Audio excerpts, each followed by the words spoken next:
A child who bears. Start children off on the way they should go, and even when they are old, they will not turn from it. Proverbs 22:6. I heard about the boy's family environment.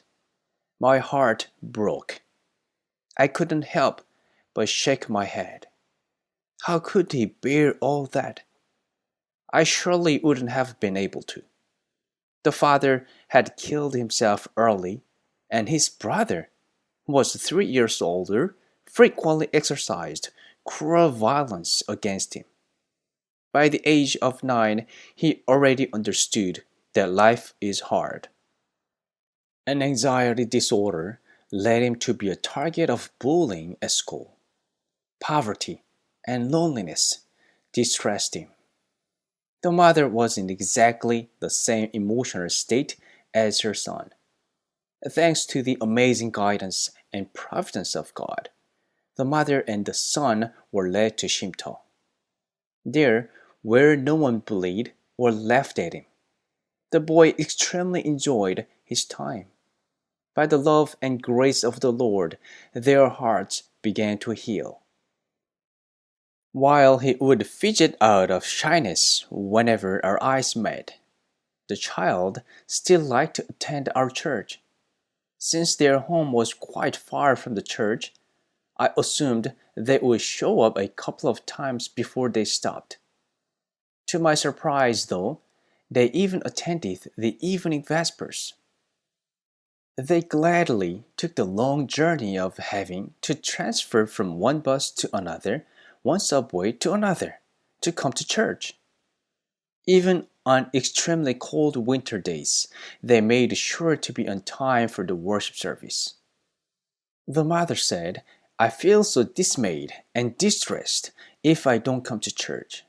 I can't stand the feeling of emptiness in my heart. My son also says that he feels happy only when coming to church. I was choked up to hear that their weary and lonely hearts were comforted and filled at our church. According to the mother, the boy would fall asleep in the subway on cold winter evenings, and when she would wake him up to transfer to the bus, he would get very irritated and fussy. While waiting for the bus, still half asleep and grumpy, the boy would keep complaining and nagging his mother. One evening, the mother told their son, If it's too tiring, let's stop going to church. You know how you get irritated and angry whenever I wake you up on the subway. So, either we stop going to church or you stop being fretful. You choose. The son looked at his mother, and without a single second of hesitation, he answered, I won't get fretful anymore. A while later, the mother told me in tears that no matter how deeply he fell asleep in the subway, he would get up without any complaint. She thought it was very surprising to see this new behavior continue for quite a few months now, when she had thought he'd go back to his fretful attitude after a couple of trips. One day, I asked the boy, Don't you feel irritated when your mother wakes you up? And he answered, Of course I do. But then I decided in my mind that I won't get fretful, and I prayed to Jesus to help me hold back.